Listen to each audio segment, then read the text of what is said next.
Oke, di video kali ini saya ingin memberikan review match untuk pertandingan dari PSM Makassar dengan Persik Kediri, di mana Persik Kediri berhasil comeback ya setelah tertinggal dulu di babak pertama dan akhirnya bisa mencuri 3 poin dari tim tuan rumah PSM Makassar.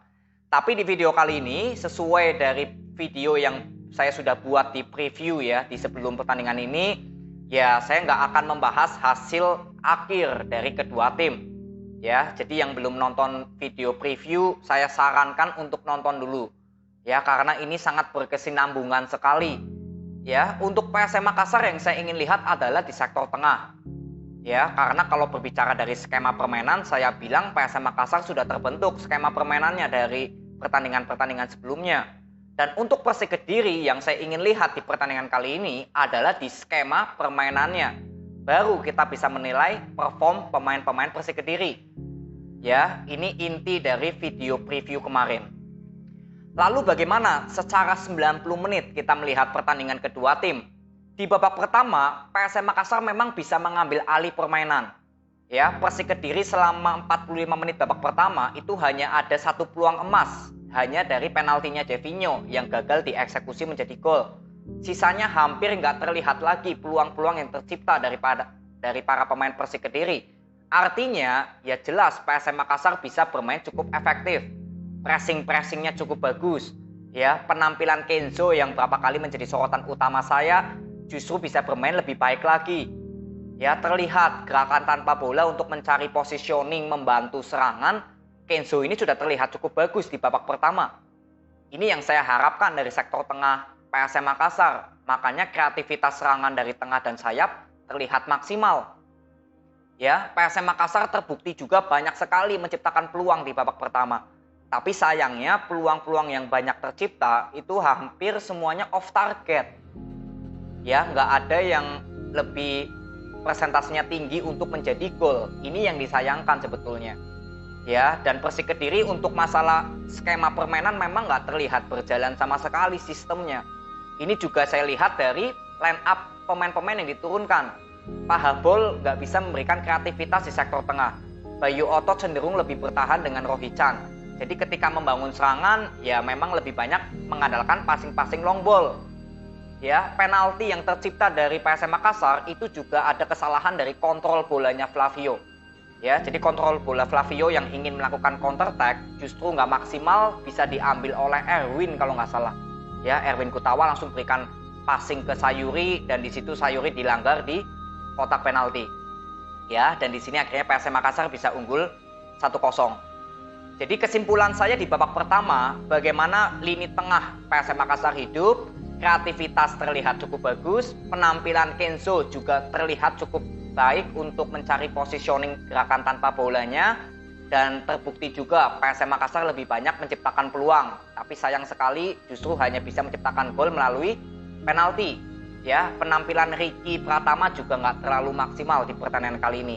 Saya bilang ya PSM Makassar sejauh ini paling baik hanya di Everton kalau menurut saya ya, daripada Ricky dan juga Adilson. Lalu untuk Persik Kediri di babak pertama memang terlihat sekali sistemnya nggak jalan, ya apalagi ke skema permainannya.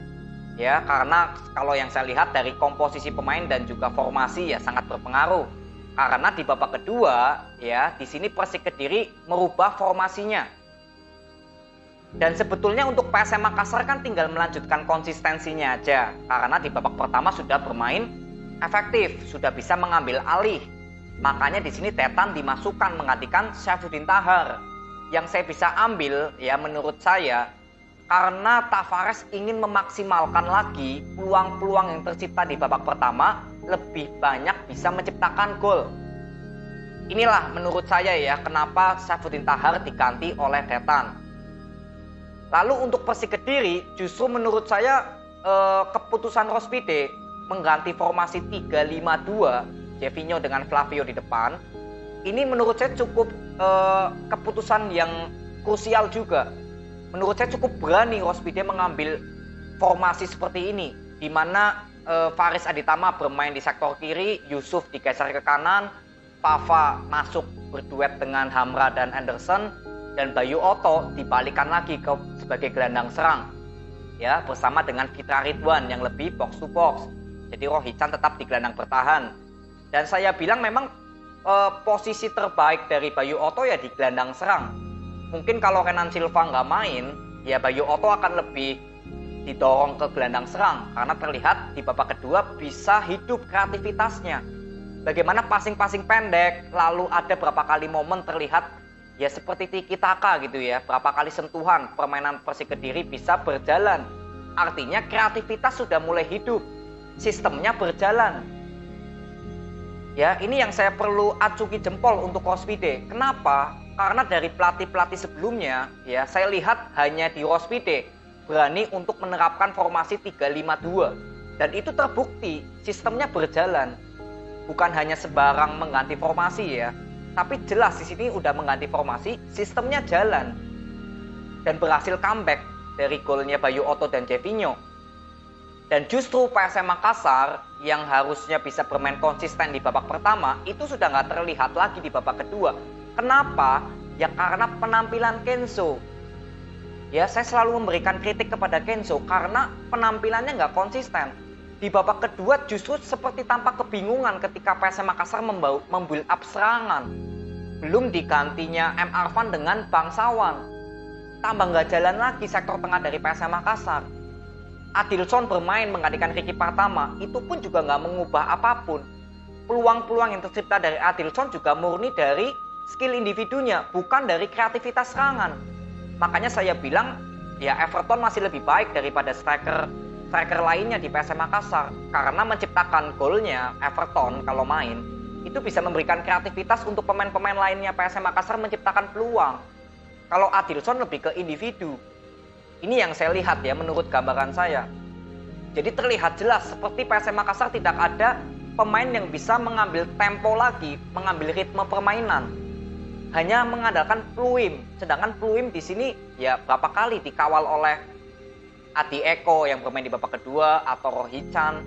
Jadi sangat kesulitan untuk PSM Makassar membangun serangan dari sektor tengah. Ujung-ujungnya ya seperti kemarin lawan Bayangkara bermain long ball dari belakang ke depan, mengandalkan permainan sayap. Dan hampir nggak terlihat kreativitas di tengah hidup lagi. Pluim juga lebih bermain ke sayap, kedorong ke sayap. Dan sedangkan overlap dari Kenzo nggak terlihat. Jadi inilah menurut saya ya PR yang sangat serius dari PSM Makassar, yaitu di sektor tengah. Yang pertama perform dari Kenzo yang belum maksimal. Lalu yang kedua, tidak ada pemain cadangan dari PSM Makassar yang setimpal dengan performnya Kenzo, Ananda Rehan, ataupun misalkan Pluim nggak bermain. Karena Ananda Rehan di sini yang menurut saya paling bisa menyeimbangkan ketiga pemain ini nggak ada di bangku cadangan karena lagi ikut tes kepolisian. Inilah PR serius yang menurut saya akan menjadi sorotan utama saya untuk Tavares. Karena solusi terbaiknya ya mengganti formasi. Rashid Baki, Rizky Pelu, ini dua pemain yang cenderung ke gelandang bertahan seperti Akbar Tanjung. Kalau untuk stok pemain gelandang bertahan nggak ada masalah. PSM Makassar masih memiliki Rizky Pelu lah minimal atau Rashid Bakri. Tapi di pemain box to box, ya Kenzo, M. Arfan, Pluim, Ananda Rehan, ini nggak ada lagi di bench pemain yang setimpal dengan mereka performnya. Jadi kalau ada salah satu pemain yang lagi underperform seperti Kenzo di babak kedua, ya tidak ada pemain lagi yang bisa menggantikannya. Ya saya juga sempat bingung juga ketika M. Arfan diganti oleh Bangsawan karena M. Arfan sebetulnya kunci permainan di sektor tengahnya PSM. Pertahanan M. Arfan cukup bagus, penyerangan M. Arfan juga cukup bagus, tapi justru diganti. Nah disinilah menjadi momentum di mana PSM Makassar justru nggak terlihat lagi di pemain tengahnya hidup. Jadi passing-passing long ball-nya nggak memberikan efektivitas yang baik dan peluang yang tercipta di babak kedua justru nggak ada peluang emas kecuali dari servis bola mati ya. Kalau dari kreativitas bola hidup itu nggak ada peluang justru di babak kedua. Beda seperti di babak pertama. Ya, dan untuk Persik Kediri, ya saya kira ini kejeniusan dari Rospide. Bagaimana Bayu Otto yang bisa bermain sebagai gelandang serang, bisa memberikan kreativitas dengan Fitra Ridwan. Saya sudah bilang, kalau skemanya atau sistemnya terbentuk, baru saya enak mengomentari pemain.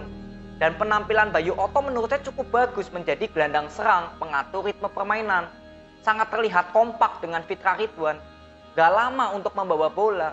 tidak ada Renan Silva, justru saya lihat lebih baik permainan Persik Kediri seperti ini. Gak terlalu lama loh untuk membawa bola, hampir passing-passingnya terlihat enak. Ya, tapi ya menurut saya penampilan Flavio masih kurang baik. Ya, Flavio kontrol bolanya masih belum maksimal, lalu masih sering salah memberikan passing. Keputusan untuk memberikan end passing juga berapa kali gak maksimal. Ya ini paling saya mengomentari pemain Persik Kediri ya seperti ini karena sistemnya terlihat berjalan. Jadi enak untuk mengomentari. Faris Aditama mungkin lebih fokus cenderung membantu pertahanan karena Persik Kediri sudah unggul cepat di babak kedua. Ya, jadi di akhir-akhir babak kedua memang Persik Kediri lebih bermain ke defense atau bertahan. Jadi is okay, nggak masalah ya. Menurut saya ini sudah kejeniusan dari Rospite, berani untuk mengambil langkah bermain 3-5-2. Ini baru pertama saya lihat formasi Persik Kediri bermain seperti ini selama zamannya Javier Roca dan Divaldo Alves.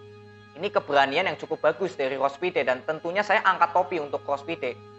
Ya, tapi ingat, kemenangan ini bukan justru harus dibanggakan banget ya, tapi yang harus kita banggakan kalau bisa konsisten Persik Kediri bermain seperti ini.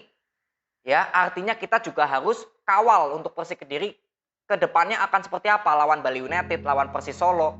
Ini kan tim yang cukup bagus juga ya untuk permainannya. Ya kita akan lihat Persik Kediri akan sejauh mana konsisten seperti ini. Karena terakhir lawan Arema saya bilang permainan Persik Kediri cukup bagus. Jadi hanya baru 2 kali saya memuji permainan Rospite. Ya, dan saya harapkan ya saya bisa memuji terus untuk pertandingan kedepannya Persik Kediri bisa konsisten bermain secara efektif. Ya, jadi untuk kekalahan dari PSM Makassar, kemenangan dari Persik Kediri, saya bilang ini ya memang hasil yang cukup bagus untuk Persik Kediri karena berhasil keluar dari degradasi. Dan PSM Makassar justru harus mengalami 2 kekalahan di kandang sendiri. Ya, tapi yang jauh lebih penting ya melihat perkembangan di sektor tengah PSM Makassar dan di skema permainan Persik Kediri. Ini yang jauh lebih penting daripada hasil pertandingan menurut saya. Ya, jadi untuk Persik Kediri tetap selamat ya, kalian mendapatkan 3 poin dan untuk PSM Makassar tetap semangat. Semoga di pertandingan berikutnya saya berharap sekali PSM Makassar bisa mengembalikan lini tengahnya lebih solid lagi, lebih hidup lagi, chemistry-nya lebih bisa dapat lagi. Inilah kunci permainan PSM Makassar akan terlihat konsisten di sektor tengahnya. Ya, jadi ini aja video yang saya bisa berikan kepada kalian. Terima kasih, sampai ketemu di video berikutnya. See you.